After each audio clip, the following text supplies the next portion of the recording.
Hello and welcome back. Today we're going to be talking about a movie called The House by the Cemetery.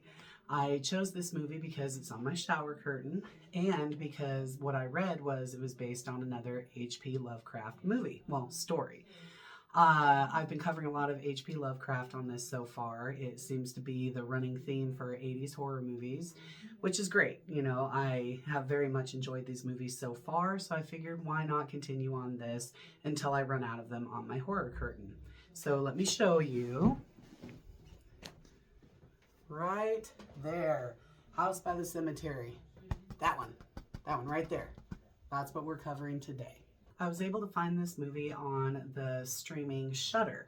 And as a matter of fact, I checked on Shudder to see how many of these movies behind me will be able to be watched on here, and there's actually quite a bit. I am a fan of Shudder. I absolutely love it. There's tons of new movies as well as old, but being my favorite genre, 80s horror, I find a lot of those on Shudder. House by the Cemetery is the third installment of Lucio Fulci's movies Gates of Hell, the first two being City of the Dead and The Beyond. Not From Beyond like the movie I did last week, but The Beyond. These three movies are not connected in any way, so you can watch them out of order or just one or two of them. It won't matter. It won't do anything to the story. House by the Cemetery was filmed in Italy in 1981 using an Italian cast. So this definitely explains the voiceovers that are used in this movie. Now, the voiceovers aren't great, but especially for the actor that plays young Bob, whoever they got to use his voice or do his voiceover was terrible. It was so bad that it's hard to even tell if the little boy is a good actor and it's just a horrible voiceover, or he's a really bad actor and it's just shown even more by the voiceover. I don't know. Either way, it was really hard to get past that when watching the whole movie. For that reason, I usually don't like to watch movies that are dubbed. I like to watch the original actors with their original voices and just use subtitles. I could not find that with this movie, so here we are.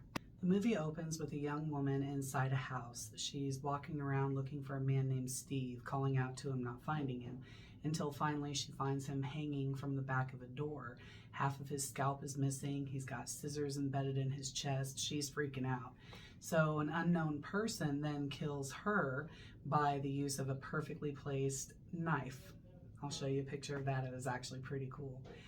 This woman does not have a name. She's actually known in the credits as First Woman Victim. We then cut to the scene of a little boy named Bob who's looking at a picture that's in his living room of a house.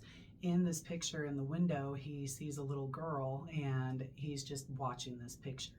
So his mother Lucy comes in and he explains to her that the girl in the picture told her that he should not go to that house. Lucy looks at the picture, she doesn't see the little girl, just kind of writes it off as her son's imagination. As it turns out, Stephen in the first scene is actually Dr. Stephen Peterson. The house he was in is a house in New England where he was doing research on suicide. The young woman was his mistress.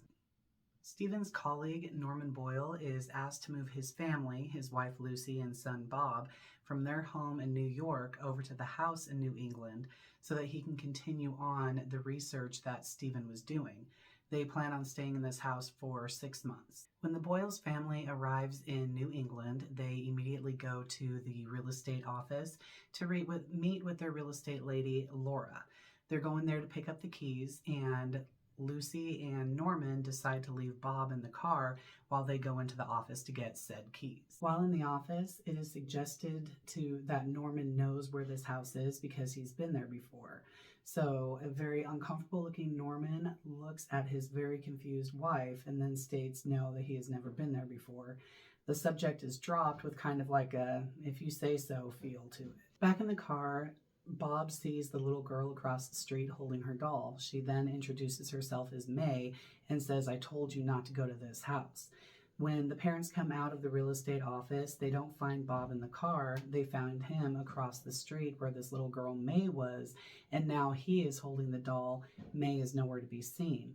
Bob insists to his parents that the little girl had called to him and once again had told him not to go into this house. Upon arrival to the house, Lucy looks around and notices this is the house whose picture is in their home in New York. When she brings this up to Norman, he, after a pause, says something like, no, this is just the local architecture, so there's probably several houses in this area that look just like it. Lucy starts to become uncomfortable in this house from pretty much day one. She sees the doll that her son has brought into the house that he got from the little girl May and immediately freaks out and throws her on the floor. Her husband, seeing this, is asking, how is she feeling? Is she stressed out? And he suggests that she takes her medications that her doctor has prescribed her. This is the first time we've heard anything about these medications, and Lucy insists that she doesn't want to take them due to a possible side effect is hallucinations. Lucy and Norman, standing in the kitchen, notice that the door that leads down to the cellar is boarded off. They figure, oh, this is kind of weird, but maybe Laura, the real estate agent, put the boards up for a reason. There was talk about them taking them down, and then they realized, no, at this time they need to unpack the car, make the house their home, that kind of thing, so they leave the door boarded. After the real estate agent brought the Boyles to the house, unlocked it, and was about to leave, she said that she would find a babysitter for Bob and send her their way. So now we meet Anne, who is the babysitter for Bob. Anne is the exact likeness of the mannequin that was decapitated in the store window that May witnessed. So Anne, from the very first moment, seemed odd. She was very quiet, kind of standoffish, and just not what you would consider her to be. It's also seen that her and Norman kind of make eyes at each other and then look away, and you see that Lucy notices this. Anne also is very standoffish with Lucy. She refuses to really even speak to her unless absolutely necessary. After getting settled in, Norman heads over to the library where Stephen had done a lot of his research and where his research still is. He's shown around by a man named Mr. Weekly, and Mr. Weekly asked him what Stephen wanted to discuss with him back in October when Norman and his daughter came into town. So Norman, after a pause, let it be known that no, he has never been to this town before and that he has a son, not a daughter. Mr. Weekly looked at him and even said, I could have sworn it was you. And then they're interrupted by Daniel Douglas. So Daniel, he's the man explained by Mr. Weekly that Norman would want to go to if he needs anything, if he needs help with research, if he needs books, anything like that, Daniel is the man. So Daniel, right before he leaves, he asked Norman, do you know where Stephen hung himself? And then he pointed to a railing that was right there in the library. Back at the house, which is not by the cemetery, but the yard is actually the cemetery, we see Bob and May playing tag, hide and seek, that kind of thing. We see them playing several times, and each time Bob is about to go into the house, May begs him not to go back inside.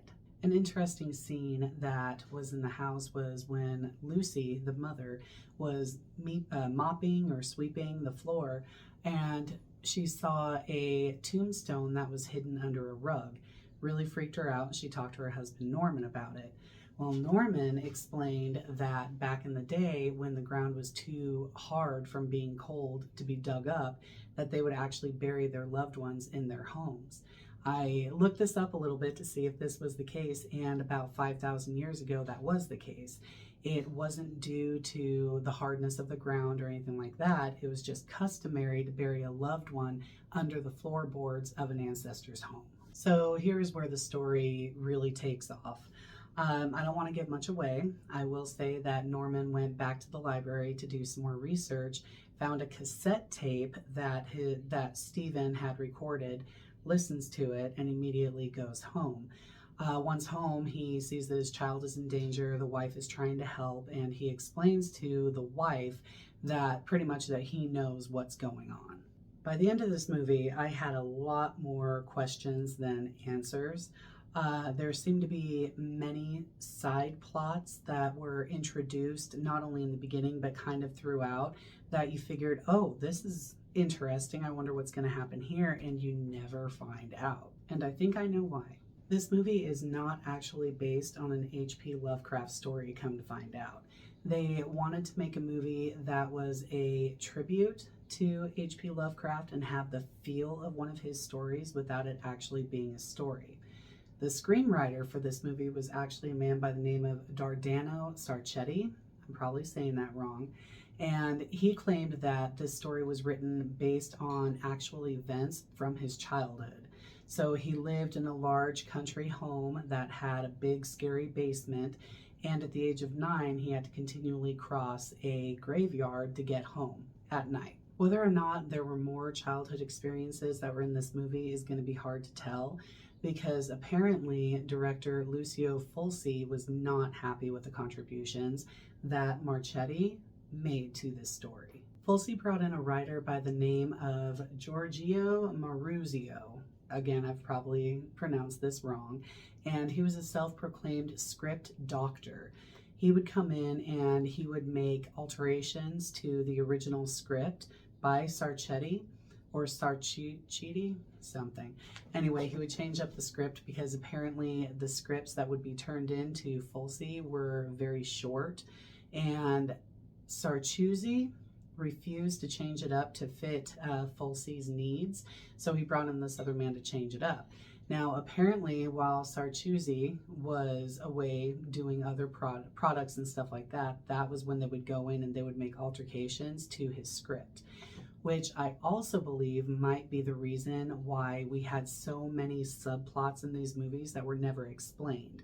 If you have a screenwriter with an original script, and then you have other people coming in, changing some but not all, that could explain why this movie ended with so many questions. Some of the story plots that were left unexplained would be like Norman. A couple of times during this movie, people have sworn that they have seen him in that town before, and even that house, and with a little girl, something he has been denying forever, or he denies every time that it's brought up. Another would be, why did Lucy feel so uncomfortable in this house right away? Why did she hate this doll that her son brought into the house that he got from a little girl named May? Why was Anne so weird from day one? Why did she and Norman make eyes at each other and then quickly look away in front of his wife Lucy? Could it be that, like Stephen, Norman was carrying on an affair and having it be with Anne? Why is it that Stephen was believed to have hung himself in the library, where when we saw his dead body, part of his scalp was missing, he had scissors stabbed into his chest? How could they explain all of those injuries if he had just hung himself in the library? Due to all the subplots, I am led to believe that while Stephen was having an affair with female victim number 1, that Norman was also having an affair with Anne. I believe that this affair happened in the Freudstein house where Stephen was doing his research about suicide. And I also believe that May is probably Anne's daughter. That would explain why Norman was seen around that town from a few different people and was also seen with a little girl that was believed to be his daughter. That would explain the interactions between Anne and Norman and why the coldness from Anne toward Lucy. That would also explain why in a scene Norman found Anne removing the boards from that door leading down to the basement. I believe something happened to May, who I believe is Anne's daughter, and I think that Anne is very angry about this and probably feels that Norman should have to pay for it by losing his son. That's the only reason I can think of as to why she would be removing those boards, because again, in this movie, they don't explain shit about any of this. So besides all the horrible voice dubbing and the plots that don't seem to go anywhere, I did enjoy some aspects of this movie. I love that it was filmed around a cemetery. A cemetery almost always seems to be in the background, and I've always enjoyed horror movies with that aspect in it.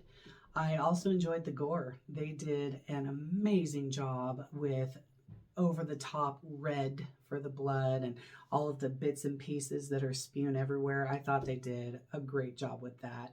So it wasn't all a negative experience.